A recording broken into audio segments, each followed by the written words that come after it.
கிறிஸ்துவுக்குள் மிகவும் பிரியமானவர்களே, இயேசு கிறிஸ்துவின் நாமத்தில் உங்கள் யாவரையும் அன்போடு கூட நான் வாழ்த்துகிறேன். இந்த நாளிலும் தேவன் நம்மோடு கூட இடைப்படுகின்ற வார்த்தை பிரசங்கி 3ஆம் அதிகாரம் 14ஆம் வசனம்.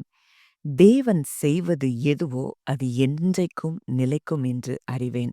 அதினோடே ஒன்றும் கூட்டவும் கூடாது, அதிலிருந்து ஒன்றும் குறைக்கவும் கூடாது.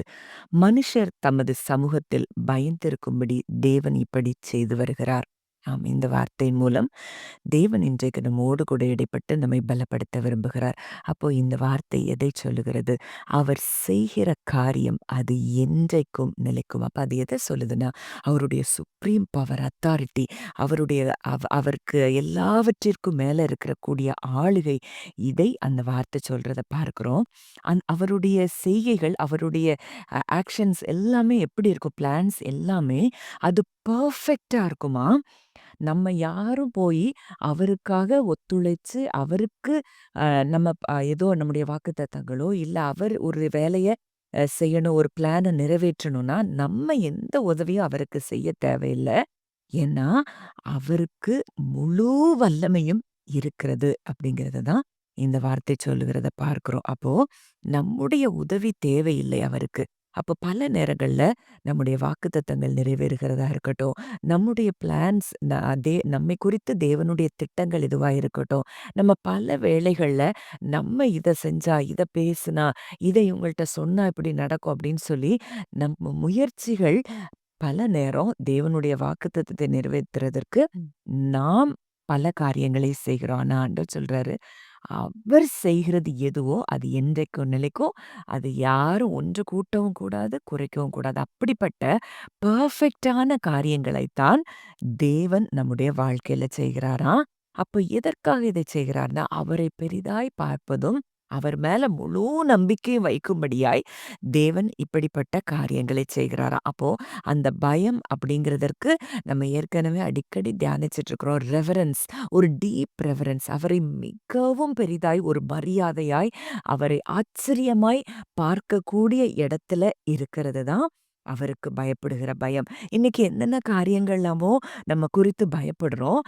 அது பெரிதாய் பார்க்கிறோம். நம்ம சூழ்நிலைகள பெருசா பார்க்கிறோம். நம்ம போற பாதைகள் இது நம்மை பயமுறுத்துறதா இருக்கிறதுனால அத பெருசா பார்க்கிறோம். ஆனா ஆண்டவர் சொல்றாரு, அவர் உங்க வாழ்க்கையில செய்கிற காரியங்களின் நிமித்தம் நீங்கள் அவரை பெரிதாய் பார்க்கும்படியாக அப்படிப்பட்ட காரியங்களை செய்கிறாராம். சங்கீதம் 33:11 கூட அததான் சொல்லுது. கர்த்தருடைய ஆலோசனை நித்திய காலமாகவும், அவருடைய இருதயத்தின் நினைவுகள் தலைமுறை தலைமுறையாகவும் நிற்கும்.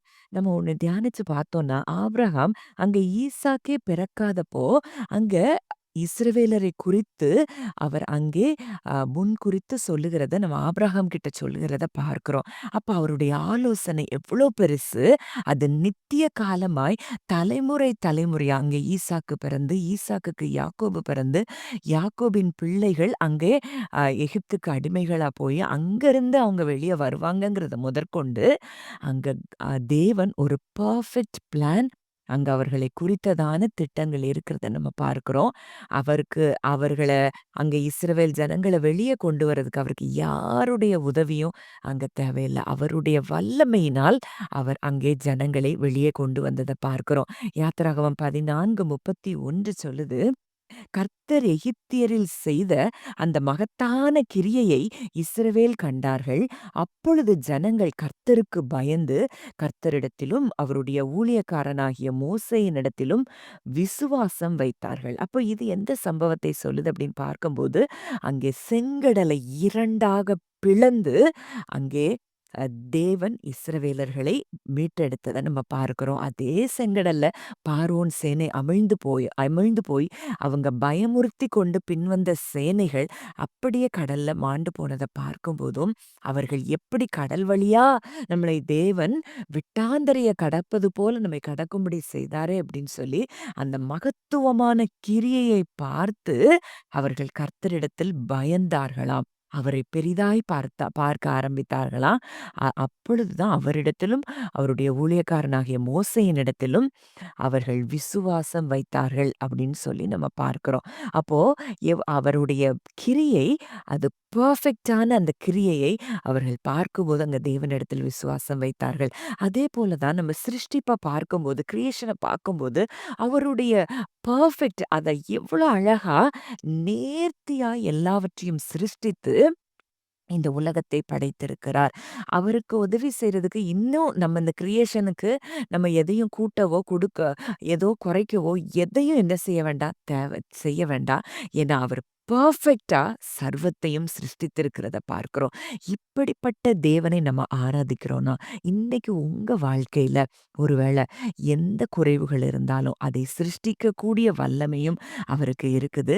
எந்த ஒரு அதாவது ஒரு அடைபட்ட சூழ்நிலை இதிலிருந்து என்னால வெளிய வரவே முடியாதுன்னு நீங்க நெனச்சாலும், உங்களுக்காக அவர் செங்கடலை பிளந்த தேவன், உங்களுக்காக பிளந்து அந்த வழியை உண்டாக்குகிறதற்கும் அவர் வல்லவராய் இருக்கிறார். ஏன்னா, அவர் செய்கிறது என்றைக்கும் நிலைக்கும். கடைசியா யோவான் 19:20 நம்ம பார்க்கிறோம். இயேசு காடியை வாங்கின பின்பு முடிந்தது என்று சொல்லி தலையை சாய்த்து ஆவியை ஒப்புக் கொடுத்தார். அப்போ என்ன முடிந்தது? இட் இஸ் ஃபினிஷ்ட் அப்படின்னா, அவருடைய ரட்சிப்புக்கு தேவையான அனைத்து வேலைகளையும் அவர் சிலுவையிலே செய்து முடித்து விட்டார். அப்படிங்கிறத தான் இதுல பார்க்கிறோம். அப்போ இனி ஒரு பலி நமக்காக செலுத்தப்பட வேண்டியதில்ல. Total cancellation of sins. அப்போ எல்லா பாவங்களையும் அவர் என்ன செஞ்சுட்டாரு?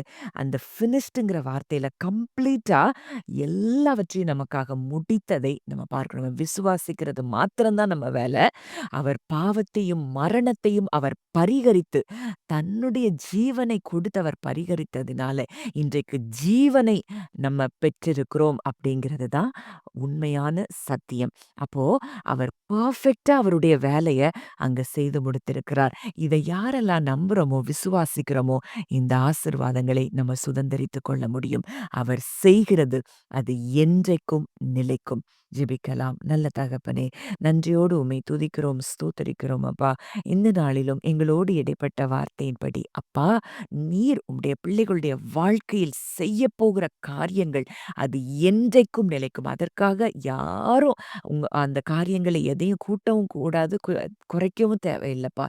அப்படிப்பட்ட காரியங்கள தான் நீங்க உம்முடைய பிள்ளைகளுடைய வாழ்க்கையில செய்து உம்முடைய பிள்ளைகளை சந்தோஷப்படுத்துகிற கிருபைக்காய் நன்றி செலுத்துகிறோம். அதன்படி அதை பார்க்கும்போது, என் தேவன் இப்படிப்பட்டவரான்னு சொல்லி ஆச்சரியமாய் பார்க்கக்கூடிய ஒரு கிருபையும் உங்க பிள்ளைகளுக்கு ஆண்டவரே 100% உங்க மேல நம்பிக்கை வைக்கக்கூடிய அந்த கிருபையும் உங்களுடைய பிள்ளைகளுக்கு நீர் தருகிறபடியினால் நன்றி செலுத்துகிறோம். இயேசுவின் மூலம் கேட்கிறோம் ஜீவனுள்ள நல்ல பிதாவே. ஆமென்.